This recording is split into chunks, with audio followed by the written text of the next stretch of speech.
नमस्कार दोस्तों। आज हम हिंदी में रस पढ़ेंगे और ट्रिक के माध्यम से जो हमारे 9 रस हैं उनको हम ट्रिक के माध्यम से बहुत अच्छे से आपको पढ़ा देंगे। आप क्लास को अंत तक देखिएगा, ठीक है। तो चलिए शुरू करते हैं। हिंदी में रस संपूर्ण पढ़ेंगे और क्या करेंगे, सारे रस को पढ़ेंगे बहुत अच्छे से। तो सबसे पहले हम रस की परिभाषा बताएंगे आपको कि काव्य को पढ़ने, सुनने या नाटक को देखने से पाठक या दर्शक को जिस आनंद की अनुभूति होती है उसे हम क्या कहते हैं, रस। यानी नाटक को देखने से या पाठक या दर्शक को जिस आनंद की अनुभूति होती है उसे हम क्या कहते हैं, रस। रस का शाब्दिक अर्थ क्या होता है, आनंद। क्या होता है, आनंद होता है। और रस को काव्य की आत्मा माना जाता है क्योंकि इसको सुनकर या पढ़कर या देखकर पाठक या दर्शक को जिस आनंद की अनुभूति होती है उससे हम क्या कहते हैं, रस कहते हैं। अब हम इसके प्रकार को पढ़ेंगे। तो ये कितने प्रकार के होते हैं, 9 होते हैं और एक एक हम ट्रिक के माध्यम से समझते हुए चले जाएंगे। 9 रस को हम जादुई ट्रिक से पढ़ेंगे और उनके प्रसिद्ध उदाहरण भी हमने लिए हुए हैं। तो चलिए शुरू करते हैं।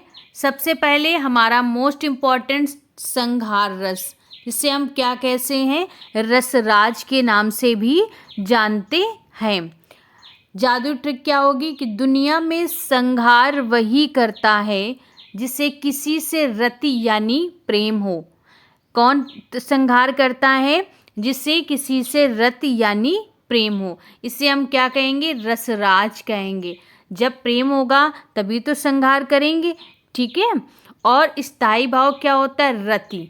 तो आपको कैसे याद रखना है कि दुनिया में संहार करेंगे तो रति, रति यानी प्रेम होगा और प्रेम होगा तो हम संहार जरूर करेंगे। तो संहार से क्या होता है, रति, रति मतलब प्रेम। अब इसका उदाहरण देखेंगे। बतरस लालच लाल की मुरली धरी लुकाए, 100 करे भुवन हंसे दैन कहे नट जाए। तो ये क्या उसका उदाहरण दिया गया आपको। तो संहार रस मोस्ट इम्पॉर्टेंट है आपका। अब हम बात करते हैं वीर रस की। देखिए वीर रस की ट्रिक क्या होगी, जब कोई वीर जवान देश के लिए बॉर्डर पे जाता है तो उसके अंदर क्या होता है, बहुत उत्साह होता है। क्या होता है, उत्साह। और उत्साह मतलब स्थायी भाव। इसका तो स्थायी भाव क्या हो जाएगा, उत्साह। तो आपको याद रखना है कि जब कोई बॉर्डर पे जाता है तो उसको उत्साह, यानी वीर जवान जब जाते हैं तो उत्साह होता है। तो वीर का स्थायी भाव क्या होगा, उत्साह। अब इसकी देखो उदाहरण। बुंदेलों हर बोलों के मुँह हमने सुनी कहानी थी, खूब लड़ी मर्दानी वह तो झांसी वाली रानी थी। तो वीर रस का स्थायी भाव क्या हो गया, उत्साह। वीरों को क्या होता है, उत्साह होता है। हमने उदाहरण भी बता दिया आपको। अब हम पढ़ेंगे तीसरा, क्या दिया गया, करुण रस। देखिए इसकी जादुई ट्रिक क्या होगी, जब हमें किसी पर करुणा आती है, दया आती है या कोई दुखद घटना होती है तो दिल में क्या होता है, शोक छा जाता है। कैसा शोक छा जाता है, दिल में शोक हो जाता है। तो आपको क्या रखना, करुण रस जब भी आप स्थायी भाव याद करेंगे तो करुण से एक बात आपको याद रखनी है कि हमें करुणा दया आती है। तो जब दुखद घटना होती है तो हमारे मन में उसके लिए क्या होता है, शोक जाग जाता है। तो उसका स्थायी भाव क्या हो जाएगा, शोक। अब इसकी उदाहरण, देख सुदामा की दीन दशा, करुणा करके करुणा निधि रोए, पानी परात को हाथ छुओ नहीं और नैनन के जग से पग धोए। देखिए देख सुदामा जी की दशा को देखकर करुणा करके करुणा निधि रोए, कौन, कृष्ण भगवान। और पानी परात को उन्होंने नहीं छुआ और अपने नैनों के जल से यानी अपने आंसुओं से उन्होंने क्या किया, पैरों को धुल दिया। चलिए अब हम रौद्र रस की बात करते हैं। तो रौद्र रस की देखिए ट्रिक क्या होगी, जब भगवान शिव अपना रौद्र रूप धारण करते हैं, कैसा रूप, रौद्र, तो उन्हें बहुत भयंकर क्या आता है, क्रोध आता है। तो स्थायी भाव क्या हो जाएगा, क्रोध। और इसके देखिए इसका उदाहरण क्या होगा, श्री कृष्ण के सुन वचन अर्जुन क्षोभ से जलने लगे, सब शील अपना भूल कर करतल युगल मलने लगे। तो रौद्र का स्थायी भाव क्या होगा? क्रोध। आपको याद रखना है कि शिव जी को क्या आता है? क्रोध आता है, वो रौद्र रूप धारण करते, रौद्र मतलब क्रोध। अब हम क्वेश्चन आपका सॉरी 5वां हमारा रस कौन सा होगा? बीभत्स। बीभत्स की ट्रिक क्या होगी? जब हम रास्ते में कोई बहुत गंदी या चीज कोई देख लेते हैं रास्ते में, तो मन में क्या होती? घृणा हो जाती है। घृणा यानी जुगुस्सा पैदा हो जाती है हमारे में। तो बीभत्स क्या हो जाएगा? जुगुस्सा या घृणा। तो जब हम रास्ते में जा रहे होते, बहुत गंदी चीज हमें मिल जाती, देख लेते हैं, तो मन में घृणा, तो बीभत्स मतलब घृणा यानी जुगुस्सा हो जाएगी। इसका जैसे सिर पर क्वैठो काग, आंख दो खात निकारत, खींचत जीभी शार, अतई आनंद उर धारत। जैसे इसमें क्या है, एक आपको सिंपल ट्रिक और बताते। जैसे इसमें क्या होगा कि मतलब सिर पर बैठो काग, मांस की बात की जाएगी या घृणित चीज की बात की जाएगी, तो हमारा ये क्या हो जाएगा? बीभत्स रस हो जाएगा। अब 6 आपका 6वां रस कौन सा? भयानक।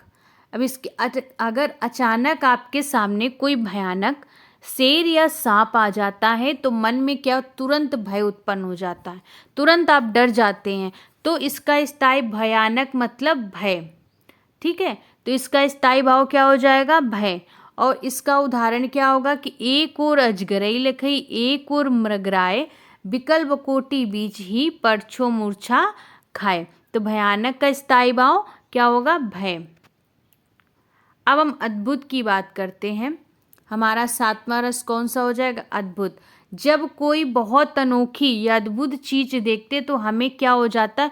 विस्मय हो जाता, आश्चर्यचकित रह जाते हैं। कैसे रह जाते हैं? आश्चर्यचकित रह जाते हैं। जैसे देख यशोदा शिशु के मुख में सकल विश्व की माया, क्षण भर को वह बनी अचेतन, हिल न सकी कोमल काया। मतलब बिल्कुल एकदम हिल नहीं सकी, आश्चर्यचकित हो गई।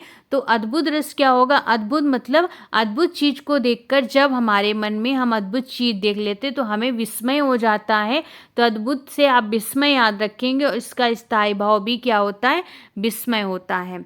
अब आपका हो गया 8वां रस हास्य। आप नाम से ही देख रहे हैं, हास्य का स्थायी भाव क्या हो जाएगा? हंसी।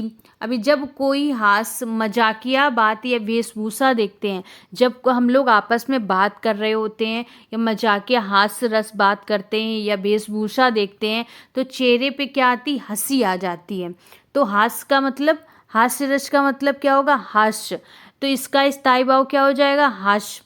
तो तंबूरा ले मंच पर बैठे प्रेम प्रताप, मिले 15 मिनट घंटा भर आलापा। यानी कि आपको ये देखना है कि हास्य रस का स्थायी भाव हास्य होता है, और इसको पहचानेंगे कैसे? जब कोई हास्य या मजाकिया बात या वेशभूषा देखते हो, तो चेहरे पर क्या आ जाती? हंसी आ जाती है। अब देखिए आपका 9वां लास्ट हो गया शांत रस।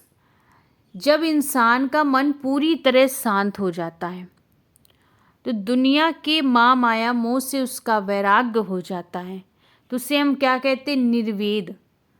शांत रस में जब किसी व्यक्ति का मन शांत हो गया, दुनिया की माया मोह से उसका वैराग्य हो गया, तो उसे निर्वेद कहते हैं। और इसका स्थायी भाव भी क्या होगा? निर्वेद ही हो जाएगा। इसका एग्जाम्पल, मन रे तन कागद का पुतला, लागे बूद बिनसी, जाए छिन में गर्भ करे क्यों इतना।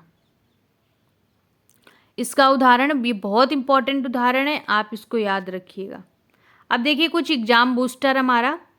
तो एग्जाम बूस्टर जो एग्जाम में डायरेक्ट क्वेश्चन आते हैं। संचारी भावों की कुल संख्या 33 है आपकी। नाट्यशास्त्र के रचयिता भरत मुनि के अनुसार रसों की संख्या कितनी है? 8 है। काव्यशास्त्रीय हिंदी व्याकरण के अनुसार मूल रसों की संख्या कितनी है? 9 है।